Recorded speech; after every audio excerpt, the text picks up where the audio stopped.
Okay. A person was mafkid money by his friend. So by his friend, let's assume now to shomer hinam. He bundled them up. He tied them in his like bag, in his like a kerchief in a bag. And he put them like a sling behind his back. Yeah. In other words, he placed them behind his back like he would for a backpack. Yeah. That's one way of doing it. So now every pickpocket can actually take your thing. Another not so good shmira is the person gave Moshe and Ruti 5 years old and 6 years old to look after the money. Hi kids, I got $100,000 a year. Can you look after that, please? When I go to learn for 6 hours? Yes, Daddy. Yes, we can. Okay, that's interesting shmira. He believes in the children. He went to a special education thing that believe in the children. The noal bifneim shaloi karoi machlokes rishonim. Noal bifneim shaloi karoi either means you locked the children in the house with the money, but the locking was not that great. Moshe and Ruti, they know how to manage with the lock. They can still get out or whatever. A thief can come in and take the money, or that's Rashi. According to other Rishonim, noal bifneim shaloi karoi is not the children. You lock the house not properly, not in the best way. How? The money. That nobody's home, not the children, not you. The children nothing to do that. You just lock the money with some flimsy lock, and inside every worker that works in the building, from minorities, he can see, he can take it. So chayev is chayev and all the above. Oh, he did not guard it the way the shoymrim normally do. What does that mean? Basically, the Gemara is giving me 2 or 3 examples of pshia, but the Mishnah is using this loshon. He didn't guard like the norm, like the regular derech of the shomrim. What do you think that comes to say? It comes to say as follows: the Mishnah, as we always know in Bein Odom L'Chavero and Choshen Mishpat, the Mishnah is giving you normal standards of shmira. That's a normal standard. The normal standard expected from shomrim is to not give it to children, don't sling it behind your back. Let me ask you a question, and this is a question for you as Olim from Western countries. Do you get the initial shock when sometimes in this country the norms and the standards and the shmira over money or children is sometimes lower than what you used to? Yes, but it's minhag hamakom. In other words, let's say you go to a country, a person from one country goes to another country, and in the other country the standard of the shmira is lower, but that's how people are shomer. Maybe there's less crime. Maybe that's what they expected. Maybe less into money. I don't know what. Maybe the stam are lackadaisical. But if everybody in town has a certain way of doing shmira, which may be below your standard, you cannot claim the person was posha because he was shomer. Look at the next sentence. Bin shimer kederech hashomerim potur. What does it come to tell me? If you're a shomer like shomerim usually do, you're potur. What's the chiddush? Of course.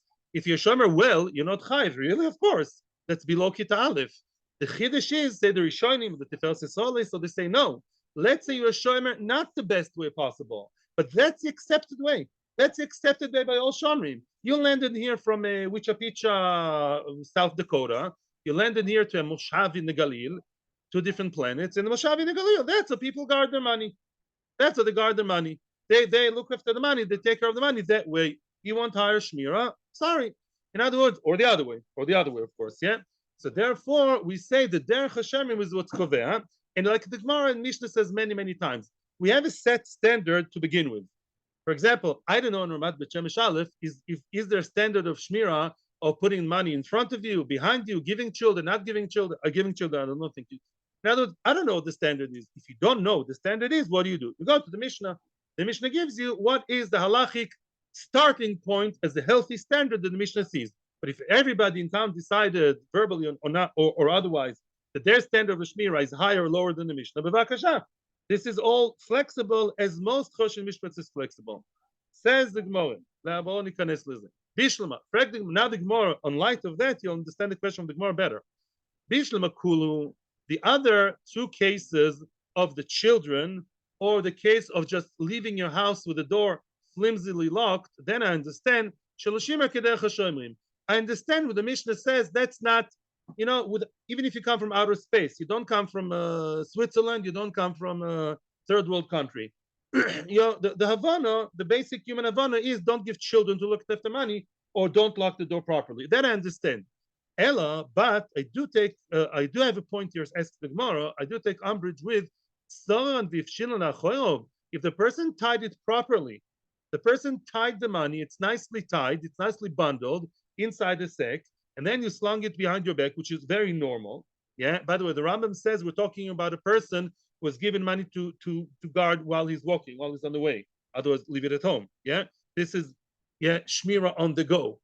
What better should have been done? Why does the Mishnah view such shmira of slinging it behind my back with tied, with a zipper, with a thing? Why does the Mishnah say that's not called good shmira as a good starting point? Of course, there could be better shmira, and we all know it could be it could be pickpocketed. True, but why is the Mishnah viewing so simply that shmira is not that bad? I'm here, I'm aware, I'm around, it's on my body. It's tied inside my back, my backpack, but it's behind me. Why did the Mishnah decide that that's a bad standard? Whether you start a new community, you don't know what the standard is, the Mishnah says that's not good shmira. Why is that the starting point? Answers the Gemara. I just arrived from America. There's a pasuk in the Torah. You don't argue with the Torah. Says the Torah about Meiser Sheni. When you take the money, we all know you take money of Meiser Sheni to the holy city of Jerusalem. What does it say there? You should bundle the money in your hand, which means although they're bundled and they're tied and they're closed and there's a nice zip over there and whatever, still they have to be in your hand. That doesn't only talk about Meiser Sheni, by the way. It's not a pasuk that's imported from there. The idea is the Torah is hinting to us, although it's talking about Meiser Sheni, but many times the Torah talks about X, that's giving you a hint regarding Y. The Torah is telling me the money bundled in your hand, that money bundled by you, bundled is not enough if it's not in your hand. Say the Rishonim, there are so many Rishonim, sometimes the problem is to prepare too much. I don't remember who says what. The Rishonim say if it's bundled in front of you, that's called being in your hand. You can, hang it like a kid going to school with a piki, with a baggie. But behind you, the standard of the Torah is that's not called good shmira. And again, I would quite bravely guess, if everybody in town always slings it behind their backs, and that's very normal, and that's what everybody does to their own money, maybe then it's different. It's not a pasuk in the Torah that forces you, like not eating chazi or not wearing shatnez. The Torah is giving you the standard, kach nirali. I want to tell you something a bit stam, an example is my daughter, big tzadekis, and my son the move to Venezuela. So Venezuela now is much better. Now the situation there with security, and you can sometimes walk down the streets of English. But when you go home, you have to lock your house, you lock your apartment, you lock this, you lock that. You have to lock 5 times. And neighbors of ours from Tel Aviv went to Australia. She said she left the door open, like not ajar, but pretty much open the whole night. There's no crime in her city. So these things are very different. Somebody goes from Venezuela to Australia, Australia to Venezuela. I'm not saying the entire Australia, one community.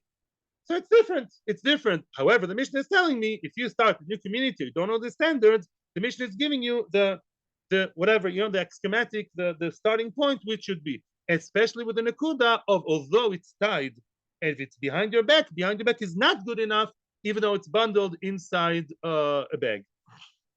Quick.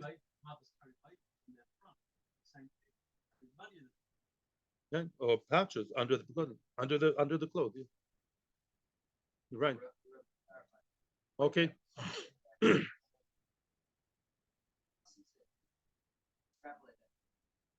Beautiful. Nice. I like your definition. Nice. You get 10 points. In other words, the pasuk says in your hand, when you extrapolate it to be in your sight. Very good. You have to see the money. Somebody told me his parents never allow they're from England. They never allow their credit card to be out of their sight. Even the most trustworthy person, they never give the credit card, unless it's own son, to a waiter or to someone. The credit card always stays within their eyesight or in their pocket. That's their standard of shmira. Good, nice. Yeah, okay. Oh, here's cool stuff. From now till a few lines, we're going to have more like good advice for good life. The Talmud's good advice for good life, for good financial life. Oh, good, let's listen. A person's money should always be, as we say in English, handy. Handy. should always be attention, should always be available for him. Shenema v'tzato kesef beyodecho. Good advice. Why does your money have to be always within hand's reach, within usage reach? Because maybe all of a sudden there's new iska, there's new business that somebody's going to offer you. Yeah, do you want to sell 5 million yoga mats to I don't know Zimbabwe? Of course I do. So then it costs money, right? And therefore have your money ready. Maybe 2022 means ready in your running account, not in the investments. Don't have all your money invested and all your money guarded by somebody else. Have it handy so you're able to use it. And that's an Eitz Toiva the Torah gives us. V'omer Bitzchak, another piece of advice from Rabbi Yitzchak from the Torah. Le'olam, person should always yashlish odom isma'oisov. Always divide your money into three parts. Divide your money into three parts, and that's healthy financial life. And actually, there's a pasuk that alludes to that. Shlish bakarka, 1/3 in the ground. Says the Maharsha, that's one of two things. Either keep it in the ground, as we're going to see later, keep it in the cavity, in a hole in the ground. Make a hole in the ground, meaning a very good safe under the ground, and keep 1/3 of your money there. Shlish beprakmatia, a 1/3 in pragmatia, which is what? Pragmatia, excuse me. Before the business, no, I'm wrong here. The Maharsha says there are two pshatim about karka. Either physically under the ground, as in Israel we say under the mattress. Yeah, the karka invest in real estate. That's one pshat. The shlish b'pragmatia invest the other 1/3 in business of metaltalin, of yoga mats, food, what? Merchandise. It's not real estate, right? Uveshlish tachas yodoy, and have a 1/3 handy for your everyday use or for you don't know what. Cash in your hand. Very nice. Third. Hashem. Okay. So now, Lemaisa the Maharsha says each one has a pro and a con. That's why we divide it to three. Karkois are never going to run anywhere. Karkois are real estate. Nichse de lo naidi, nadlan. Nichse de lo naidi. These are assets that never move anywhere, right? You can have issues with nadlan, but the karka lo mamedes, also mamedes. Metaltalin, all the yoga mats can burn in 1 second in the machsan, right? On the other end, Maharsha brings down another Gemara that says that sometimes metaltalin yield more money than land. It can be very rich from metaltalin. So don't put all your eggs in one basket, but place your bets in different ones. B'shlish tachas yodoy. V'amar Bitzchak, 1 second. Tachas yodoy, Rashi again says, maybe you're going to have a new pragmatia, a new business. Always have it ready to start a new business, a new venture. V'amar Bitzchak, another statement of Rabbi Yitzchak. The bracha is only found in something that is hidden from the eye. Yeah, we all know that. Here's a source of Metzia and Beis. What is the bracha? Says Rashi, Shemizbarich derabe me'elov. The bracha, and I'm basing myself on this Rashi and the Chofetz Chaim. Chofetz Chaim says there are 3 anhogas. I saw it a few weeks ago on Shabbos. There's anhoga of teva, I just work and it's my work and it's my work that brings me my money. That's basically kfira. There's also only a nes from Hashem, open miracle. Hashem brings man from Shemaim, like our forefathers in the desert of Sinai. And there's the third one. You have a small dingy falafel store that's not very promising. And all of a sudden you get 10,000 customers coming because they got stuck on the way. And all of a sudden your so-so business begins to boom, begins to whatever. Because that's bracha. Bracha means when it grows exponentially without human, in a way that human being does not understand. It's always from Hashem, but you don't always understand it. So the bracha, says Rashi here, misbarich derabe me'elov. It grows by itself. In other words, you don't know that really your chitim, your barley, your wheat, your falafel, your stocks, whatever, if your stocks are hidden, not so common yet, whatever is hidden, stocks better, are hidden, they can grow without nobody seeing it. Ad kedei kach, they can grow, meaning they can expand, they can augment in number, even though you have no explanation to this. This is the way of Hashem, as long as you don't look at it. Once you look at it, it destroys the magic. And soon I'm going to explain you 3 reasons why, if you look at something, it freezes the bracha, and the bracha doesn't continue. Bracha, base, rash, kaf. Base, resh, and kaf is all doubles. It's all the first doubles. 1, 2, 20 and 200. It's all the first number, which is ribui. Bracha is to always expand and be double. Like derech, the knee. You go further when you bend with your knee. It's like, beracha, the pool, same thing. If what? If you watch a part, it never was. We can talk here about a lot about quantum theory. The quantum is all about that. Shenema, as it says, Yitzav Hashem itcho sabrocho ba'asamecho.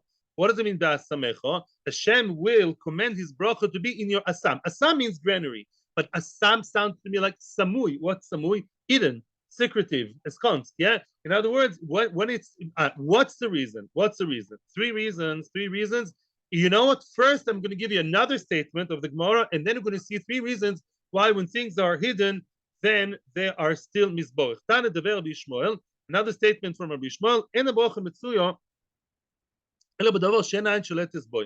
The bracha is only found in something she'en ein sholetes boy, that is not looked at. Ein sholetes boy in Hebrew means the eye does not control. As long as the eye doesn't control it, doesn't take hold of it. I'm looking at something. My look is like seizing it, catching it. As long as the eye did not catch it, then the bracha is still there. Shenema, it says, what are the two statements? Oh, the second statement, like every nice Jewish boy, what would you say? Ein hara. And some Rishonim agree with that. Enachinami. Yeah, I don't know what the Rambam would say, but yeah, enachinami, the ein hara is there. And if a person looks at you and he looks at your money, it freezes it because, his jealousy, he's not really bargaining to you. And that freezes the bracha from expanding. Other explanations are, says the Maharsha, because of shadim. Interesting. Once, the demons can take hold of it. A third explanation is when something is already looked at, ha'ain sholetes. What does sholetes mean? If you control it, then Hashem doesn't control it. Kivyochol. You took the control out of Hashem. As long as Hashem controls it, He can grow it. Hashem can make miracles like the Kriyas Yamsuf. Of course, Hashem can make your 1 ton become 2 tons. Once the ain is sholetet, once the ain takes hold of it, and you say, "This is it," in my mind, I froze it, and I see here 1 ton. That's it. It's out of the realm of lemala teva. I brought it down to the level of teva, of nature, by looking at it. Or we see later, even worse, when you count it. That's it. You're out of the hands of Hashem. Kilu. Hashem gave it to the lower shlita of the lower beings of us, because we look at it, we count it. That's it. The magic is lost, and Hashem is taking kilu the bracha option out of this control. Tanu Abanon, and we're going now to see halacha in Shulchan Aruch that is derived from here. It says, and that's a Shulchan Aruch. A person is about to go and measure to weigh his granary. In other words, there is a lot of grains in the granary. No, he doesn't know how much. He's going to measure how much. 1 ko, 2 ko, with mice, without mice. Yeah, what's the story? With klipa, without klipa. Let's count how much. We had a very fruitful summer. Looks like. Let's count how much. Lovely, absolutely fab. We're going to see also how, according to Ramban, mice plays into this also soon. Shenema, sorry. He has to make a special bracha, not a bracha, but a bakosho. Listen carefully, because there are 3 different stages here. Stage number 1, before you started to measure, the sky's the limit. There is no limit. Your 1 ton can become 2 tons. Oimer, you should say, yeah, may it be your will, that you should send the bracha in a ma'aseh yodayim, and that is a good bracha. Why? Because the bracha wasn't yet stopped. I didn't look at it. I didn't measure it. It's all, hidden from me. Before I start the process of bringing down to teva, to measurements, I ask Hashem, please give me bracha, last chance, before I start counting. His chilomud, once he started the medida, which is a long process, 1 kilo, 2 kilos, 1 ton, 3 tons, his chilomud, as he goes along, it's important to know, Oimer, he should say, Baruch Hashalach bracha b'kri hazeh. You should say, thank you Hashem, Baruch, you're blessed Hashem, for sending bracha in this kri. In other words, as I'm measuring, but I didn't measure the next piece, right? I measured 1 kilo, not the rest. So I'm in the process of it. Hashem is still, as I go along, is still sort of sending the bracha now, still, because I didn't finish it yet. It's not yet a done deal. I don't know the final number. I know 1 kilo, 2 kilo. I don't know if it's 2 out of 30 or 2 out of 40, right? So I'm counting, not knowing how much there is. So I began the medida, but I'm not all there yet. Still last chance. of Hashem now giving the bracha, and I'm thanking him for it. Modad. Let's say you finish the measuring, you put a big nice stamp. Oh, Baruch Hashem, 5 kol and 3 kilos. Yeah. Modad v'achakach birech. Let's say you measured and then you blessed. Arei ze tefillas shav. That's already an inane thing. That's already tefillah of shav, of vain. Your tefillah is in vain. Why? Because if you ask Hashem, oh Hashem, please make my 5 tons into 6 tons. Please make me bracha. That's called in Old French, too late, right? Lefi, why is that too late? And soon we're going to discuss the other bracha. Why is it too late? Lefi she'ena bracha Metzia, the bracha is never found. Lo b'davar shokul, not in anything that weighed. V'lo b'davar hamodud, not anything that's measured, like length and width.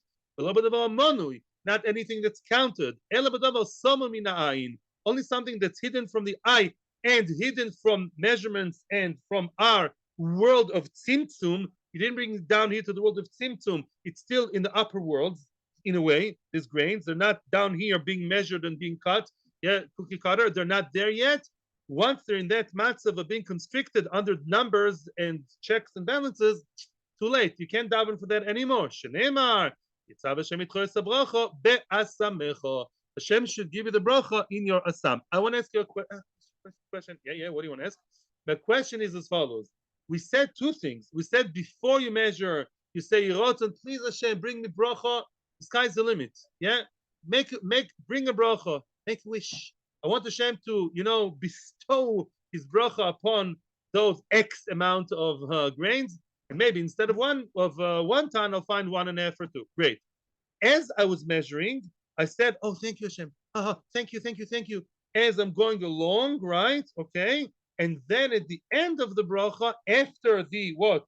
I measured, stamp, boom, big red stamp. What? It's 5 kilos and 5 tons and 303.27 grams, whatever, a kilo. So then, no bracha anymore.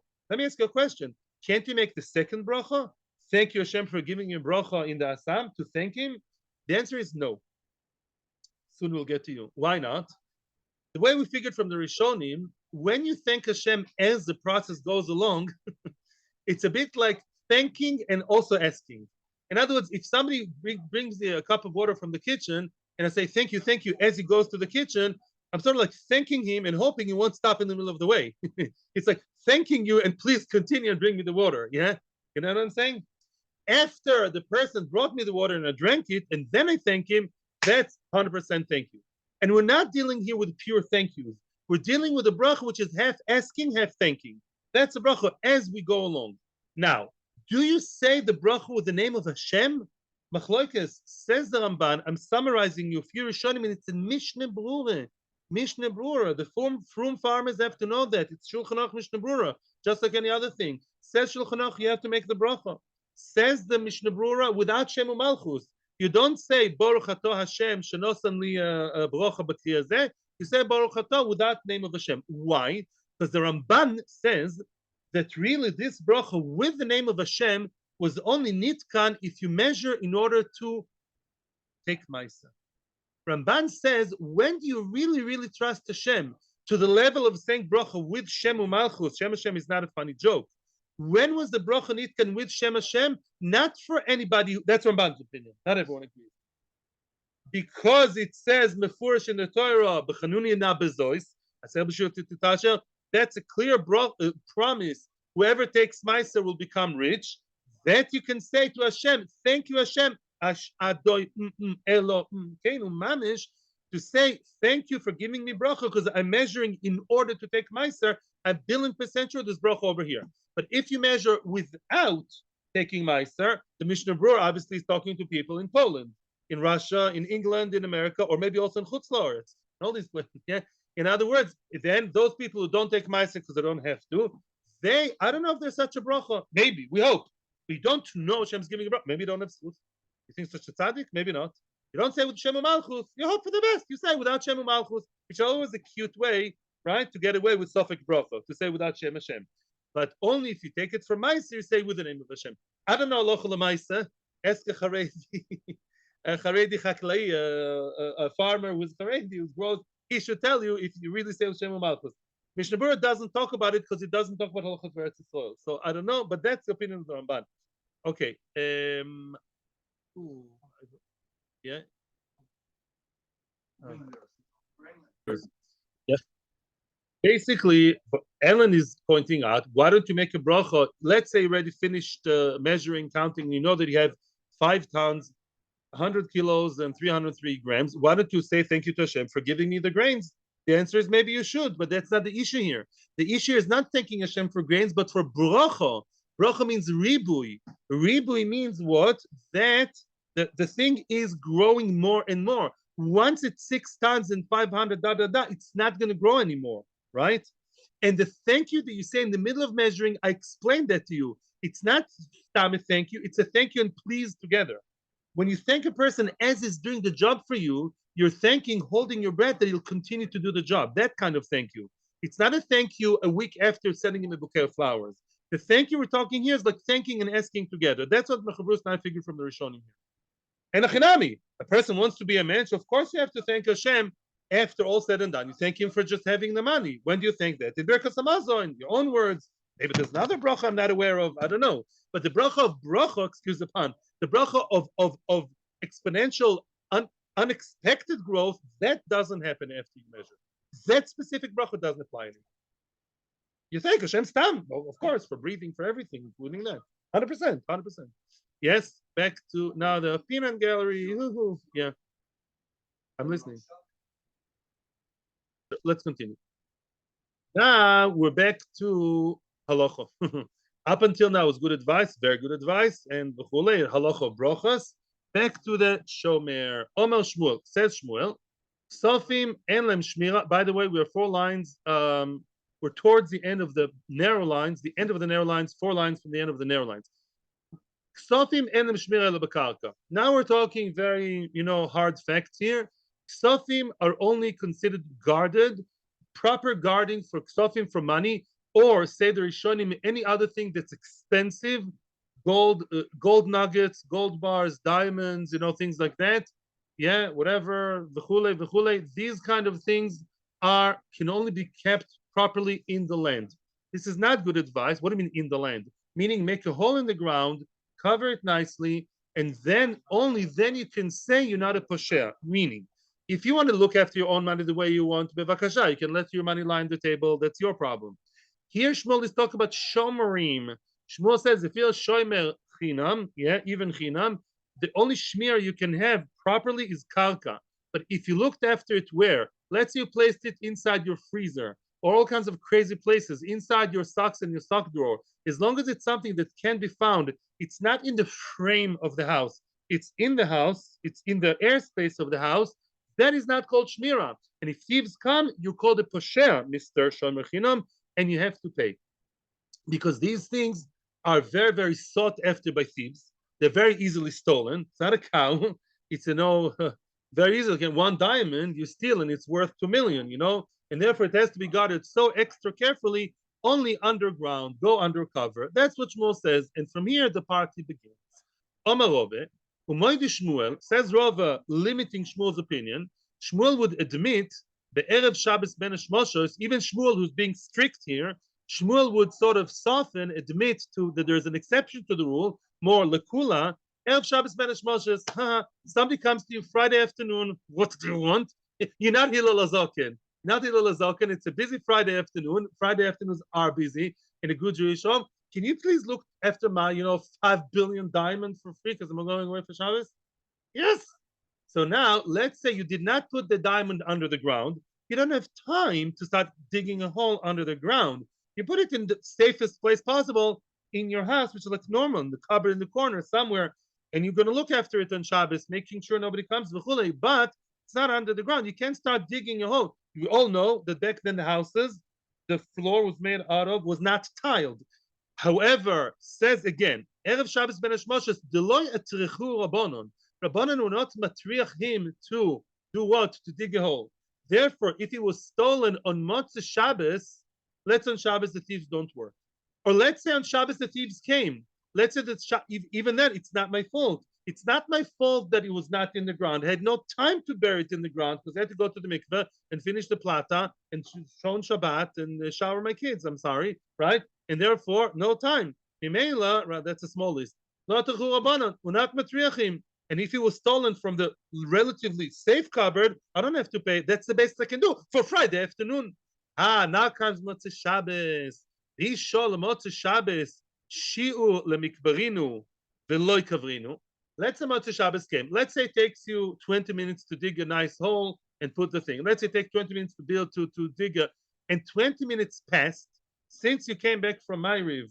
You made a quick of dollar. 20 minutes passed, and instead of for those 20 minutes digging the hole straight away, you had your coffee. Oh, it was a busy Shabbos. No, and what? And you did, and you sang your Shabbos, but the Shabbos songs, and then came a thief. Then you're chayev, mechayev, because you had time, which means you do have to. The first opportunity you have, which we call Motzei Shabbos, you have to dig a hole, and if then you dawdle and you delayed it, then you're chayiv, because then not having a proper hole under the ground nicely covered, that is called pshia, back to square one, and you chayiv if it was stolen. However, an exception to the exception now, the it sulva merabonon hu, I'm saving you work now, lefim most rishonim, sulva merabonon here, Talmid Chacham, let's say I know that the mafkid was Talmid Chacham. Let's say the person who gave, I'm the shomer, yeah, and I'm about to start digging the hole on Motzei Shabbos, I'm a good guy, Motzei Shabbos, quick of dollar, I right away put the diamond under the ground, start digging, all proper thing, blocking, locking, bechulei. But later I say, hey, wait a second, I know that the mafkid, the owner, the depositor, is a Talmid Chacham, then it's different. Why is it different? Wait, Soval, the nifka, the shomer, thinks first wide line. Dilma mibayli zuzi leavdalta. Aha. Maybe the Talmid Chacham, who's more machmir in halacha and more mehader ba'halacha, as opposed to many people in the past and in some communities today, maybe in Chutzartz even, he makes Havdalah on wine. Not everybody made Havdalah on wine. Not that you can make Havdalah on bread. They would listen to Havdalah in their Orthodox synagogue. Many people would listen to Havdalah, not make their own Havdalah on the wine. A Talmid Chacham is somebody makes Havdalah on wine. So what does it do with the price of cheese? That's to do with the price of wine. As we know, back then, no industrial revolution, things were not like today, everything can be bought. And therefore, maybe the Talmid Chacham needs the very same money that is kept by me. I, on purpose, did not put it under the ground yet and covered it and, blocked it. You know why? Because there's good chances that it's a Talmid Chacham who needs the money for the very, very current, urgent expense of the wine. He's going to buy the wine now. Yes. No, the owner. The owner. No, why? We're online, Rabbi. No. Again. Oh, he wants to buy the wine for Havdalah, and he wants to buy it now after in Motzei Shabbos. And he drank the good stuff on Shabbos, the Kovet Shabbos Kodesh. Now he wants new wine for Havdalah. He doesn't have cash at home. Maybe he's going to use the cash he gave me, says the Shomer. Therefore, I on purpose don't I still have it accessible for him, as I would say. And therefore, in that case, we say today wouldn't apply so much because everyone has wine at home. And the stores don't, even today with all the 24 hours shopping, most shops are not open right away. But conceptually, if you have a good reason to believe it still needs the money, and that's why you delayed the digging of the hole, that's still okay. Now, just before Shabbos, when he didn't have time, before Shabbos, it's not fault, but in a way, yeah, he's suffering the loss. Yeah, the Talmid Chacham suffers the loss. You should say the same thing, but differently. Yes, the Talmid Chacham who gave it to you Friday afternoon, what a terrific time, and wants the money on Motzei Shabbos, yes, there was no time for me to dig the hole. Friday afternoon, I'm, from some odd reason, I'm busy. Motzei Shabbos, I kept it dafka handy for you, Mr. Machmir on wine. So if it was stolen before you came to my house to make Havdalah, to buy the wine for Havdalah, at that moment it was stolen, yes, then it's not the fault of the shomer as long as the shomer gave it the second best option of keeping it somewhere else. Yes, that's fault. He has to bear the consequences. Now this Gemara, I want to give you a hint already. I want to make your life easy. I'm making everything nice for you. Shmuel said this statement, by the way, and I'm cutting a lot of corners here. When Shmuel said Ksofim enam shmir ala bekarka, let me ask you a question. A neighbor of ours, I told you she went to Australia to some nice community. She said, very safe, no crime, zero crime rate, nobody steals, everything nice. Would Shmuel say statement in that town in Australia that only under the ground you should keep your money, otherwise Ganovim would come? Yes or no?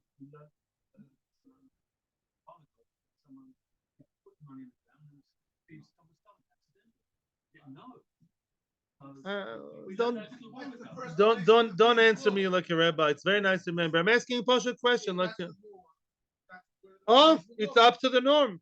Up no. Obviously, I assume Shmuel would not, and that's what the Rishonim say. Shmuel spoke about times when people became worse than Ovim. Remember, the Mishnah did not say you have to put it in the ground.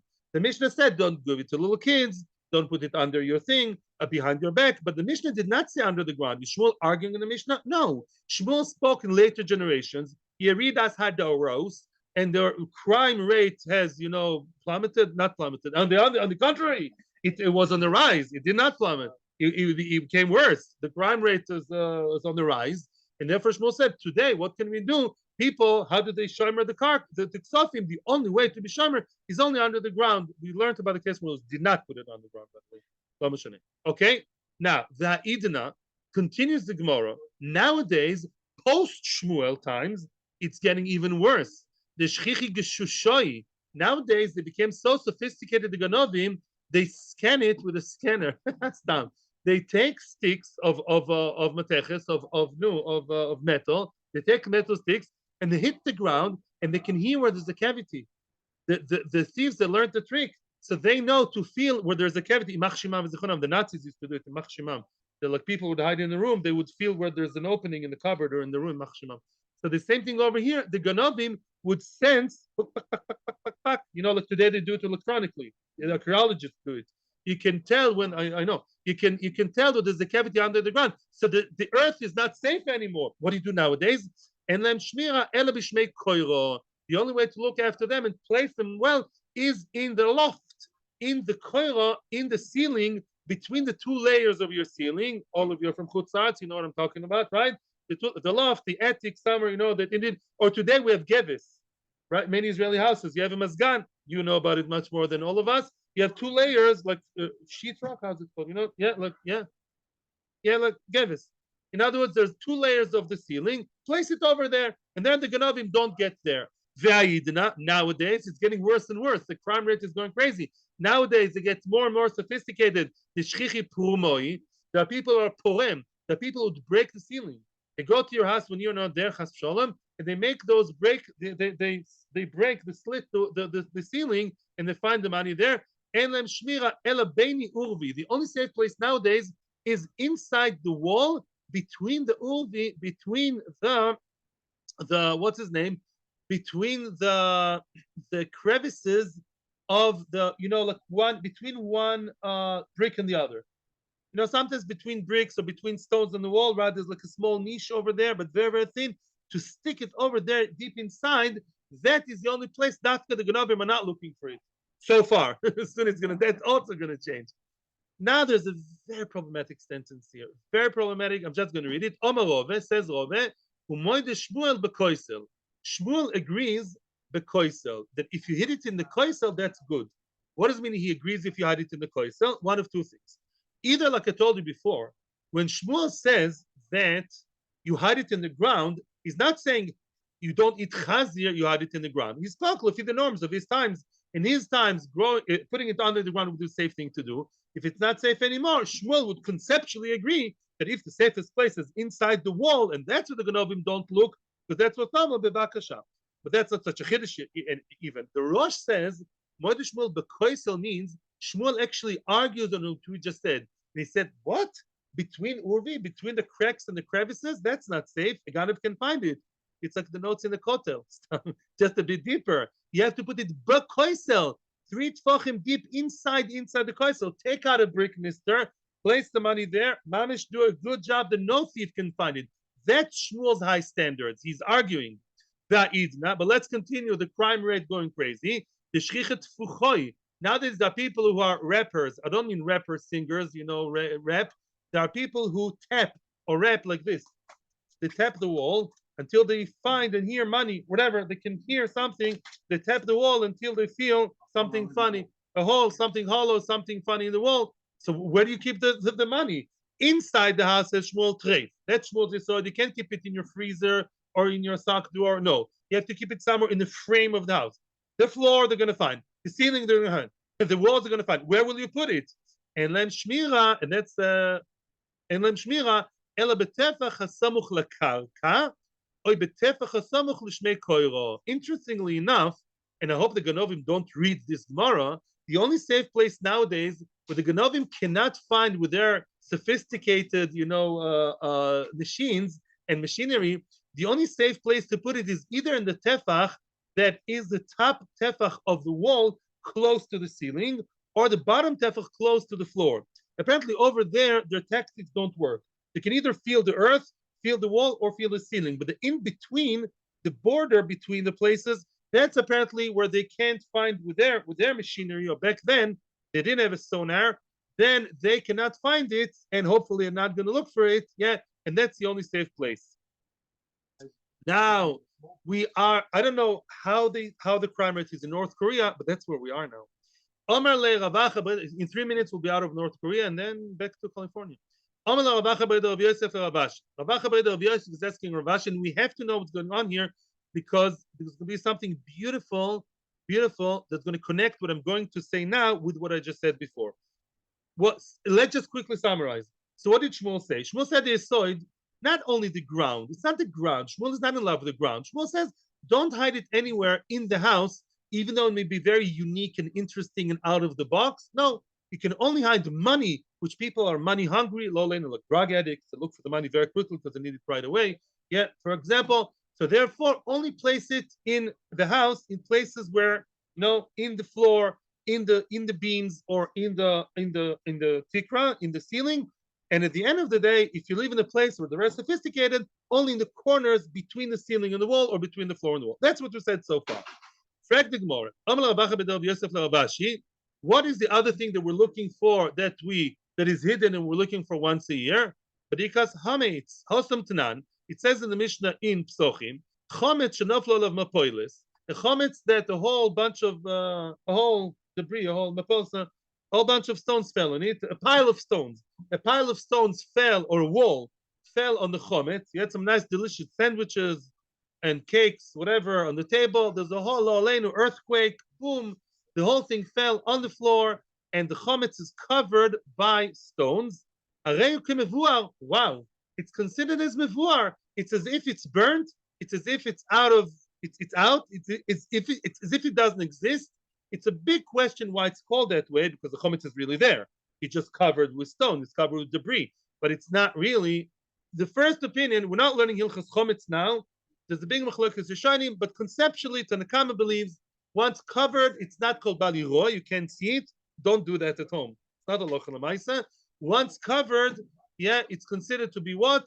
Out of sight, out of mind, out of this. It's keilu, out of the world. Okay, that's not the main issue here, so I'm not going down that lane.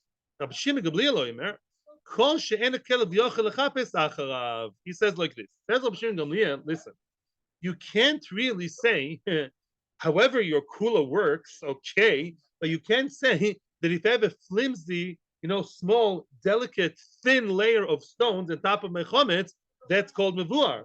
It has to be well covered with a thick layer of stones and sticks and whatever, and shrapnel and garbage. It has to be properly covered so you can begin to say that it's called mevuar and inaccessible. What is that called?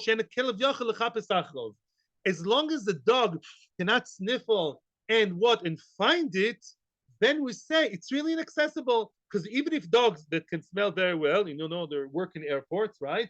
Even the dogs will not be able to detect it with his, olfactory system, and will not be able to take it. That's really called out of sight. Yeah, but if the dog can find it and may start digging to really find his favorite, chametz cannabis, then what? Chametz thing. Then it's not called covered enough. Betana, well, how much is that? Kama chafisa sakelev. How much? What's the thickness that you say that a dog cannot already penetrate, cannot smell, cannot feel. Gimel tfachim, 3 tfachim. 3 tfachim, less than 30 centimeters, a bit less than 30 centimeters. That's 3 tfachim, l'chumra, 3 centimeters. 30, I meant. What did the shtuyot? Yeah, less than 30 centimeters. 30, less than 30. Yeah, 28, let's say 28 centimeters. Yeah, 26, 28 centimeters. That's called a thick layer that the dog cannot smell anymore if it's under the stones. Hachomai, what be the halacha over here? Me ba'inan shlosha tfachim oiloi. I'm leaving it a question because it's late. Do you need to, how thick, according to Shmuel, does the layer have to be? When you have to cover it with the ground, yeah, and maybe the thieves come and they feel with their sticks, maybe, okay, there's no smelling because money doesn't smell. But do you need 3 tfachim of thickness above the money to be considered inaccessible and the Ganovim will not find it? Yes or no? Amarle, he told him, no, there's no point of 3 tfachim over here. Over there, it's a smell. Yeah, because the dog smells very well. As long as it's not, let's say, 30 centimeters covered, l'chumra, the dog can still smell it. Here it's because it should be covered from the eyes or from those sticks of the people. We don't need 3 tfachim. The kama, how much do we need? Says Rafa Midichra, tefach is good enough. If it's one tefach, yeah, whatever, 8 centimeters, let's say, the 6, 8 centimeters, that's one tefach. That is what you need in order to be well covered. My question is, and I'll leave you the question for tomorrow, why does the Gemara care b'chlal about what? About how well it's covered under the ground. Yeah, one tefach is covered and that's good. We just said it's Gishushayi. We said there are people who they feel cavity. So if they feel a cavity and we assume that there's no aliyah sadoros, we assume people are not greater tzaddikim. So post Shmuel, everybody can find stuff that's in the ground. So what you said, you can make a cavity and cover it with one tefach and that's good enough. We're past that already. Hard to say that. Okay. The Rishonim say, yeah, let's say we talk about times like Prishmuel. We talk about Australia. We talk about times where people are ganovim, but they're not so sophisticated like in Shmuel's times.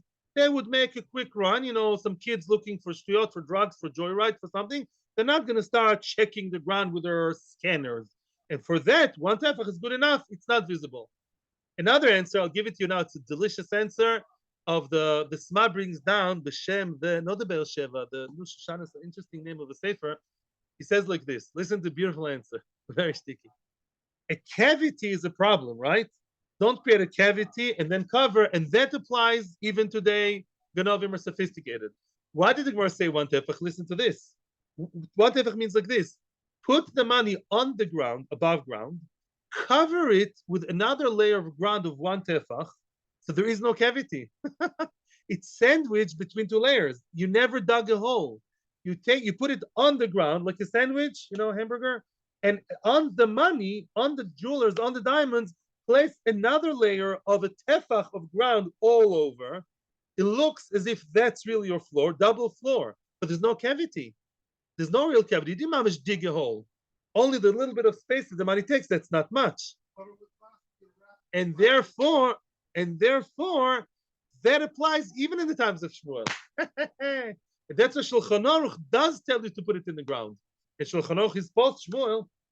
Shulchan Aruch says put it in the ground or other options. Because Shulchan Aruch tells you one tefach is good enough. Why? Because put the thing, cover with the tefach. Shoshanas Yaakov, I think that's the name of the sefer. And that's good because there's no cavity. No. So you cover it nicely. Okay, so a bit more than tefach. Make it look like as if that's the only one straight layer. It's a technical issue. I hear some Achronim argue with him, but get a nice interior designer to do the work.